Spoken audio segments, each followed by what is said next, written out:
Everybody get that gavel. Get your gavel. Hold it, court. Okay. Tap. All right. All right, we'll go ahead and get started again here. I'll try to make it as quick as I can. So what I wanted to talk about is kind of the rules of selling honey and other stuff, labeling, stuff that you don't think about it at the beginning, but once you get in the middle, you're like, I wish, a lot of times you'll find it in hindsight that, oh, I should have been doing this. So hopefully, maybe this will get you ahead of the curve and you won't be, 2 years into it and realize you should have been doing something maybe different. So, like rules for honey, we'll start off with Illinois, the rules for processing. That's a good thing. Some FDA label regulations. Real quick about like cosmetics, if you want to sell beeswax, lip balm or something like that. And then rules for if you were going to sell bees of some kind.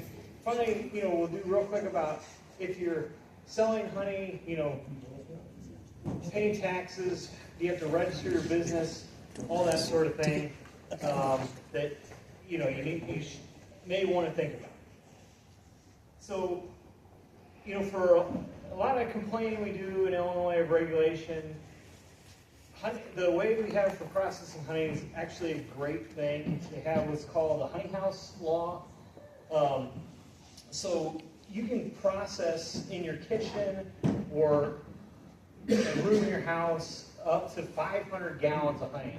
And if you've been around, more than a year, you realize 500 gallons is a lot of honey. So that's a good thing because you don't have to have a commercial kitchen, be food inspected if you're just processing either honey in the comb or straight extracted honey. That's what's called unadulterated honey. So, like I said, that's a good thing. You can do it in your house. Spin out your honey, cut your combs. Totally legal to do it that way. Now, if you are selling at markets or something, and it won't take very long, and somebody's going to ask you, "Oh, do you have hot honey, or do you have, lemon infused, or something?" And yeah, you can make that, but then when you get 2 ingredients, it becomes a cottage food, and you have to go process through a commercial kitchen, and you have to be inspected, and all whole different levels. So if you want to do that, there's commercial kitchen food handler's license. If you contact your county extension, they can kind of guide you through that, but it is a whole different process. Creamed honey is kind of a gray area. If you're adding flavors, again, that is a different ingredient. But if you're just adding crystallized honey, it's still unadulterated honey. So you're back into the regular honey house regulations. If you're selling at markets, you might think, oh, it'd be a good idea to give samples of honey out. And you can do that. It requires a license, and that's everything like a $30 or $40 fee. So that's kind of the brief things about what you have to do to process honey in Illinois. Yeah. Say I get honey from my hive in my backyard, and I've got a neighbor. I say, hey, how'd you like honey? Do I have to have a license to give them a jar of honey? A license? Or No. Pay a fee? No. If you sell it, I'm just sharing. Share it, yeah, you can probably, I suspect that for just giving it away, you can do whatever you want. The FDA gets involved with commerce, I'm trying to basically. get them not to spray pesticides, so I said, I'll keep you Yeah, money. yeah. You don't do pesticides. That's a good marker right there. And not to get too far off the tracks, but if you're in town and you have somebody who's a little concerned about bees, that is a great way to get them a little less concerned about bees. What are you talking about sampling?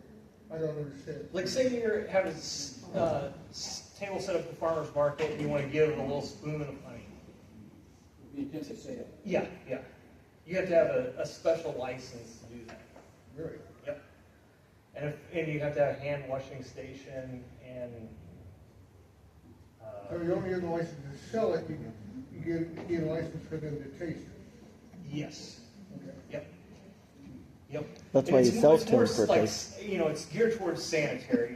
Once hand washing, disposable forks. That's what it's geared at. It's the food safety aspect. So when you get to labeling, the FDA, and I don't know what everybody's walk of life is. The FDA is a strange world. So there's layers of documents. And as you can see here on the right, that's actually the cover of the document. I'm going to send this whole presentation out. There's links to all the documents. I really encourage you to review them yourself. Just, because you can go up if you want to look at more detail. There's a code of federal regulations that applies to labeling everything. And that has to be on the label. As you can see at the very top of this document, it says contains non-binding recommendations. That means it's in the document. They really want you to do it that way, but they're not binding. So you don't have to. But as far as having the common name, the weight, where you're at, that is, that kind of covers any product that the FDA oversees. So that has to be on there if you're selling any kind of product. So, must contain a common name. So that is honey. You can call it Carl's honey or Clover honey or whatever, but it has to say honey. And that, if you're mixing it, then it has to say raspberry flavored honey. Net weight. So honey, if you don't know, honey is sold by weight. And that, it's the weight of the honey in your container. And just for reference, quarts and pints aren't weights, they're volumes. So, and a quart, if you're looking for quart jars, it's going to say 32 ounce. But honey, it's actually 3 pounds, which is, it's 30% more. So, whole other story. So it's heavier than water. So what you're going to look, a lot of the companies are going to sell by honey weight. So 1 pound honey weight jar is going to hold 1 pound of honey. It'll hold more volume of water because it's, or more volume to take the same weight. So a pound of water is going to be bigger than a pound of honey as far as volume. If you have ingredients of any kind, that's going to be on it. So, if you want to do that infused thing, you have to include the ingredients that are in there. And then contact information. That's going to be your name, your address, phone number, or name, address, and town. And that all comes there. So in that guidance document, it says that you need to, for single ingredient sweeteners, a nutrition panel fact, that's the, daily allowance, it is on there, but it's not enforced. So that part, I think, is non-binding. If you want to include it, great. If you don't, I don't think anything's going to happen to you, but it is recommended guidance, in the guidance. They do want you to have it, but, whatever, that's up to you if you choose to follow that or not. I do not have it. So floral source, people say clover honey. And backing up, to what FDA is binding with, it's mainly, having that identity and having, not adulterated, so being called honey, but it's really a mixture of honey and corn syrup. That's really what they're after. But basically, anything that, on the label, they want you to kind of be able to verify it. So floral source, in the guidance document, it says you can demonstrate that plant or blossom designated constitutes the chief floral source. I don't, for the new people, that's a tricky statement. Bees go anywhere. There's times of the year where you can be pretty sure that most of the honey that you collect was this plant. For instance, the first real clear honey. If you had a good black locust flow and you get this real clear, light honey, it's probably black locust, but I don't know how you tell for sure without one of those, very expensive specific tests. Same thing in June. Most of the plants that they're going to be collecting is clover, but they're going to be all over the place. So I do not put any floral source on mine. When people ask me, I tell them just what I said. I said, well, a lot of times it's this, but it could be anything. Didn't you say maybe has this? You could, but yeah. Yeah. The thing, to me, that's more of a verbal thing than a label thing. But I guess you could do that. I think I've heard people talk about like spring blend or summer blend. That's probably a good way to, if you want to put that on there, some kind of thing other than honey. Isn't raw honey enough? It's totally up to you. So raw, that's moving into this. So raw honey, if you want to put that, that's unpasteurized. Pure honey is no additives. Really, that kind of goes along the same thing with just calling it honey. It's unadulterated. Honey is pure honey. But if you want to put that for an added sales pitch, that's fine. You can add a local designation. Illinois actually is specific about that, so we'll cover that in just a second.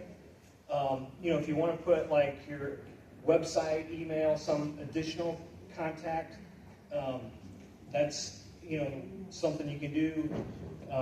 Crystallization guidance, I've seen that on there. Infant warning, you'd think that might be required, but that actually isn't. And you can also add USDA color and grade. I'll go into that a little more, but that in a bit. It isn't required at all, and we'll go into it a little more. So if you're going to designate your honey as local, Illinois Municipal Code defines locally grown as being within the same county or adjacent county to where you're selling. So it's good to have that. It's subjective across the whole industry, but technically that's what it means in Illinois, is to be in one or in that county or adjacent.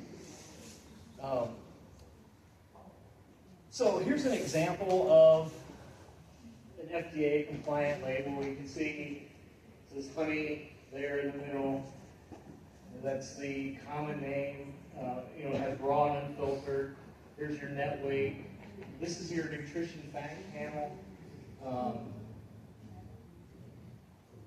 If you want to do the USDA, you can do there's a grade A color. And here's the warnings for do not feed to infants under a year-old. So it's kind of what a compliant label could look like. At what level of beekeeping do we need to have all of this? If you're selling honey. Yeah. Yep. Is that if you're selling it at a farmer's market? What if you're just selling it to like neighbors and family? Technically, if you're selling, should have it. Yep. No matter where you sell it. Yep. Got it.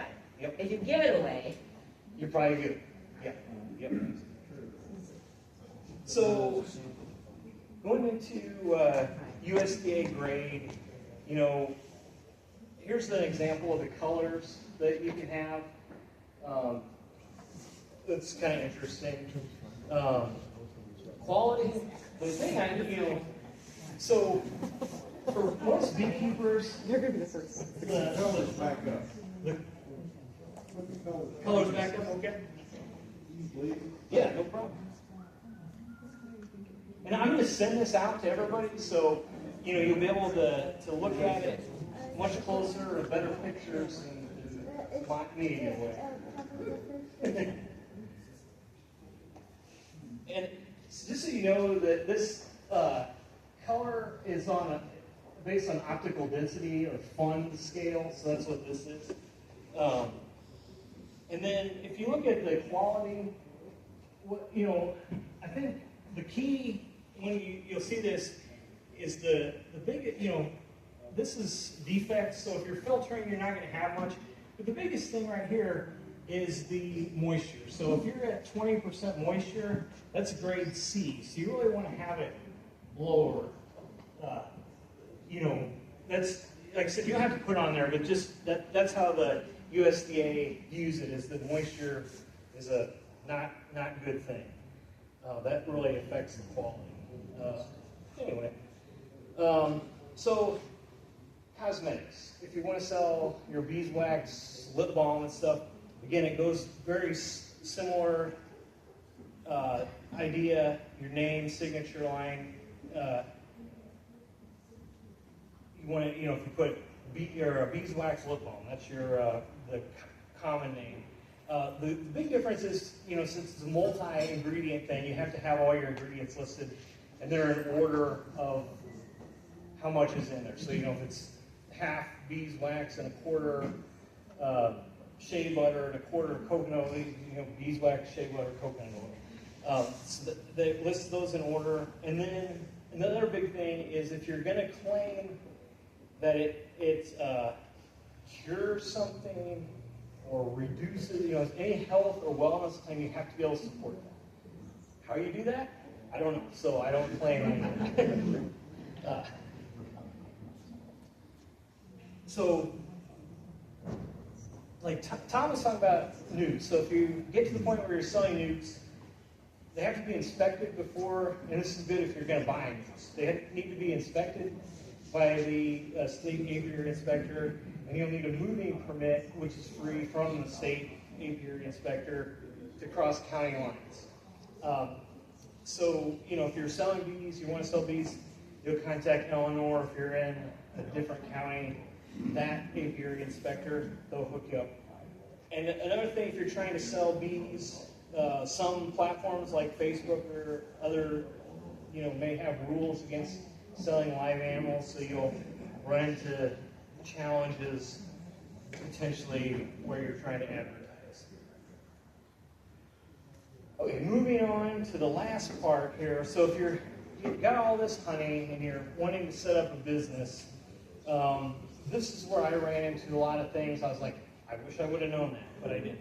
So you'll see a lot of things. Does business as is an alternate name. So if you're calling your, Marc's Honey, that's not that you're automatically doing business as an alias. So you need to register in your county and with the state to, as a business.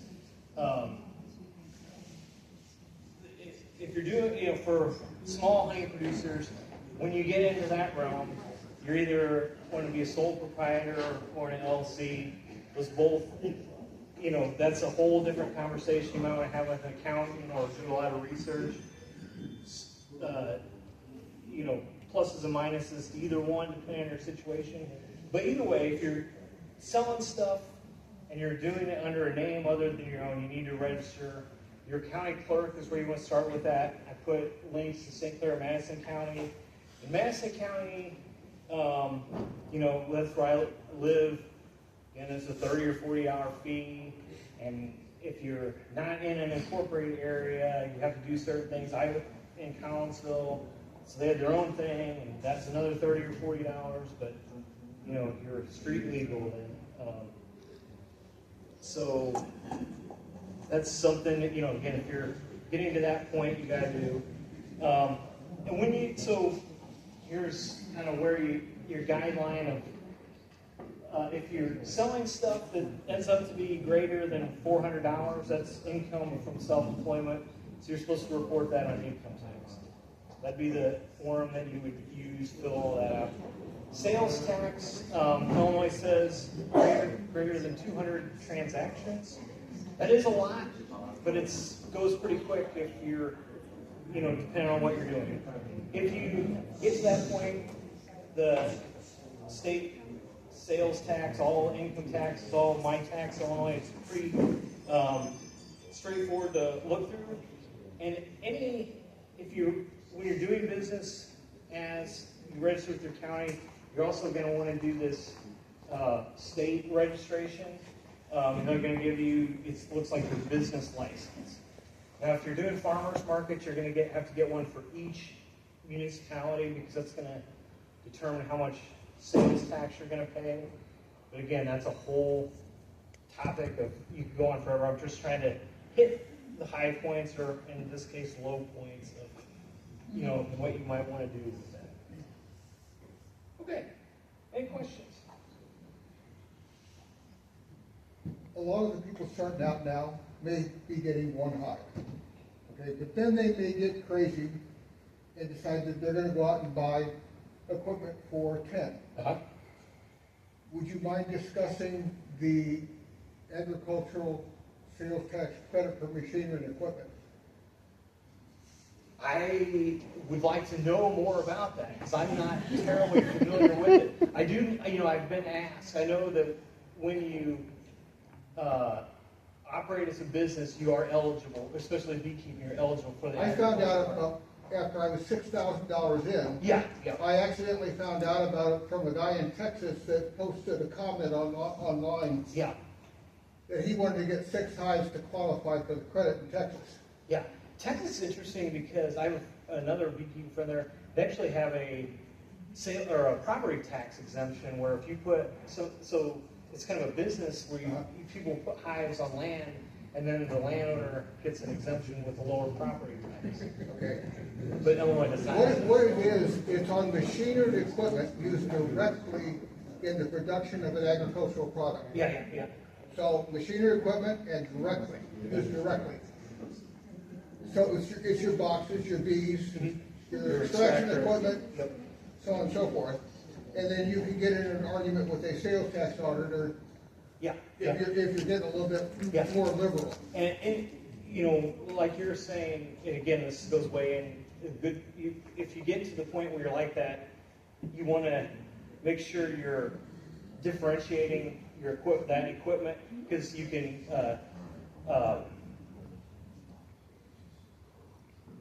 What's the word I'm looking for? Where it decreases about depreciate. Yes, depreciate. You can claim depreciation on that as well. But you know, whole different world. Right, and you can instruct your supplier what you want him to tax and what not.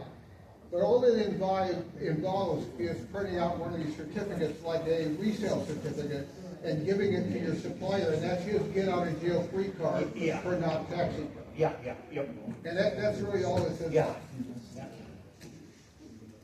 That's, I'll have to look into that.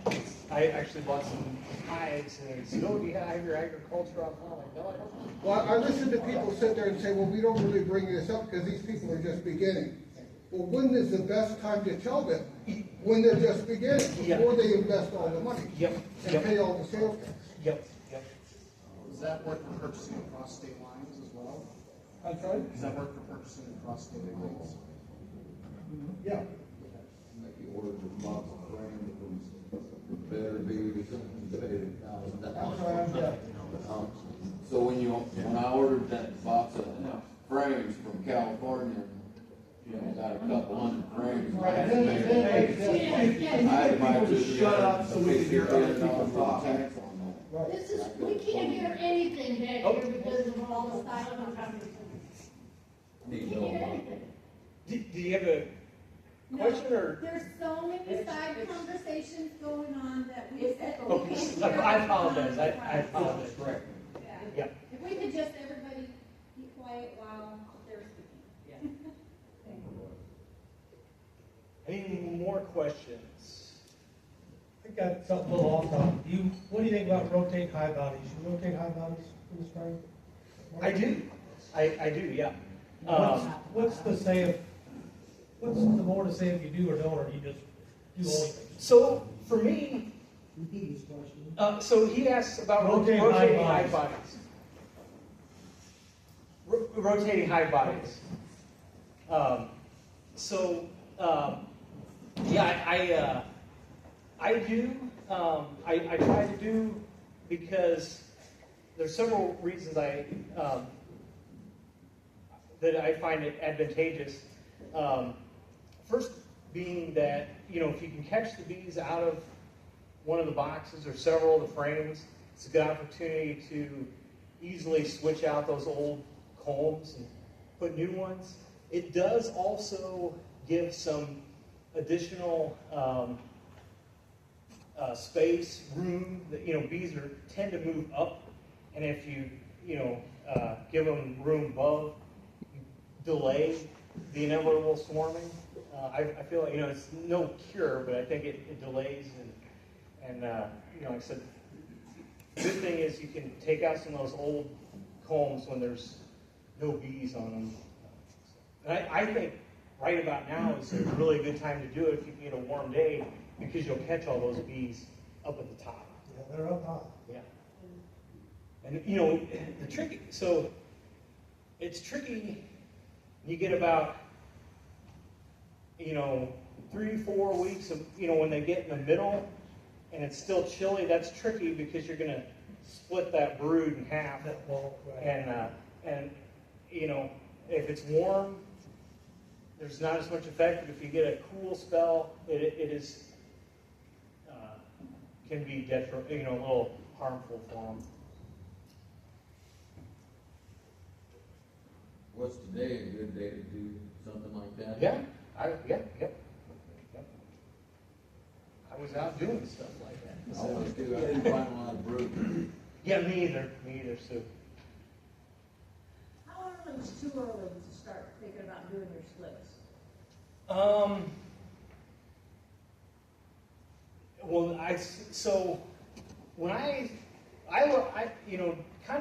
I do my splits different than Tom does.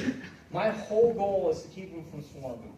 So I want that old queen out of there with the bees, and if the ones that I may leave, which is most of them, to make their own queen, you want to hedge your bet that they're going to be able to make a new queen. So I want to see capped, hatch drones. And when you start seeing capped, that's when you need to start thinking about it, what you're going to do. But you start seeing drones, it's time to get going. So so you keep looking, and you start seeing capped drone cells. That's when you want to start thinking about what you're going to do, because it'll be coming quick then. The thing is, if you're trying to split to prevent swarming, you've got to catch them before they want to swarm, because once they make up their mind, it's almost impossible to turn them around. They're just going to do what they want to do. So The drone thing really doesn't matter though if you're buying a queen, does it? Buying a mated queen? No, it doesn't. Then it doesn't matter. Yep. Okay. Then you'd be looking at kind of temperature in which Gotcha. those Right. screen boards like Tom had, will help with that. Double screen board. Yep. Back on the subject of selling honey, I noticed that the word organic wasn't included. Yeah, for good reason. So, bees go everywhere. So, claiming that they went in a chemical-free environment, I don't know how you can ethically do that. So They don't have a classification for organic honey, right? not that I'm aware. There's a lot of stuff that's you go to the grocery store, there's a lot There's labeled. no such thing as organic. I would argue that. Yeah. Let's do a raffle here before. So I think what we'd like to do is we'll have a raffle for a couple things. If you guys want